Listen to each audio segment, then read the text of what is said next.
Ubisoft, one of the biggest names in the gaming industry. The company that gave us the iconic series Assassin's Creed, Far Cry, Prince of Persia, Splinter Cell. But today, Ubisoft has become a meme. Towers, template missions, endless open worlds with a million icons and zero meaning. Why? How did this happen? And more importantly, can Ubisoft return to the top, or has the train already left, leaving only a shadow of a giant? In this video, we dive into the origins and rise of Ubisoft. We explore how success became a poison, and we search for a way out, if there is one at all. This is not just criticism, it is an industry diagnosis. Let's get started. Ubisoft started with a group of Guillaume brothers in France. In the 80s, they just published games, but by the 90s, they started creating their own. And even then, there was a sense of boldness. Rayman was a psychedelic platformer with an absurd world logic, just charisma and level design.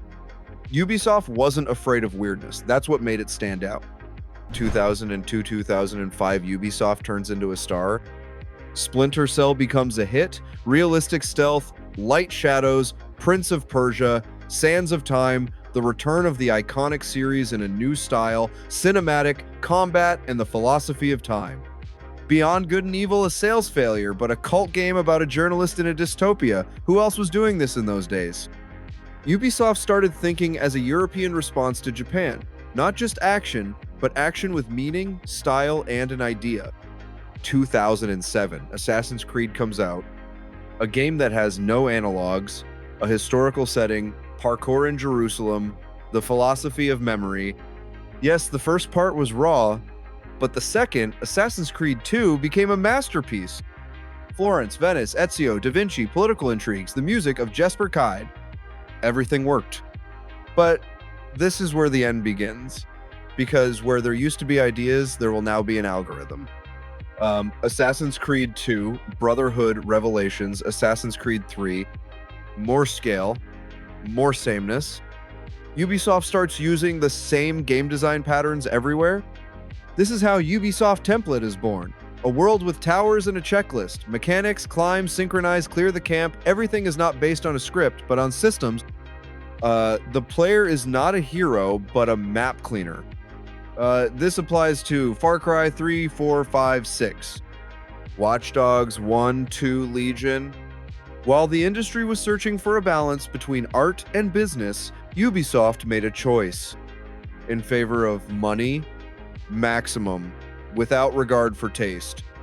Ubisoft did the impossible. It monetized single-player games as if they were free online grinders.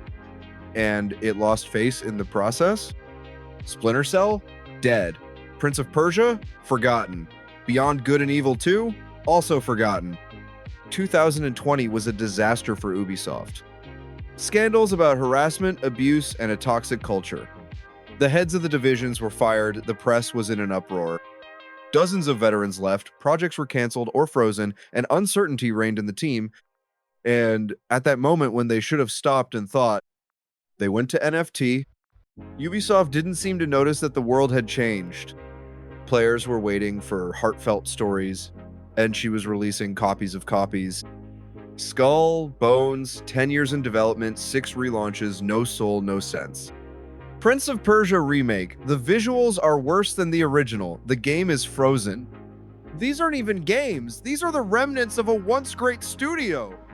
Ubisoft is a huge ship. Yes, it's drifting, but it still has fuel on board, and in 2023, 2024, signs of life began to appear. Prince of Persia, The Lost Crown, a Metroidvania with excellent design, unexpectedly fresh, albeit not a masterpiece. The main thing is the sense of authorship and taste. Assassin's Creed Mirage, a return to its roots, smaller scale, more atmosphere. It's not brilliant, but it's the first step in the right direction.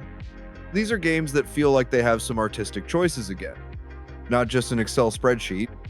Until Ubisoft decentralizes its creativity, it will continue to clone itself. No studio can produce a revelation if they are told from above, do it like AC Odyssey, but with robots.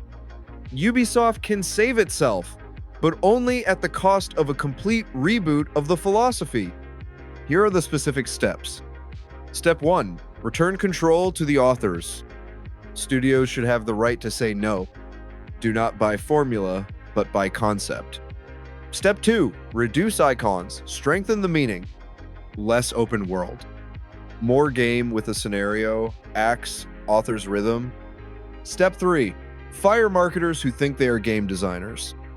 Decisions on plots, mechanics, and styles should be made by game designers. Everything else is an auxiliary structure. Step 4. Stop chasing trends. NFT? It's already dead. Battle Royale? It's oversaturated. Online service? It's not suitable for everyone. They need to do what Ubisoft did in 2003, create trends, not imitate them. But then another question arises, should Ubisoft come back? Maybe the time of these giants is over? We live in an era where independent studios like Larian, Supergiant, Team Cherry create more emotion and meaning than any $500 million project. Maybe Ubisoft doesn't need to be saved. Maybe it should be let go? Ubisoft is not dead, but she is in a coma, and every year this dream gets deeper. Perhaps she will wake up. She will regain her soul. She will do something unexpected, or she will disappear, like THQ, like Midway, like many others before her. But in any case, her story is a warning.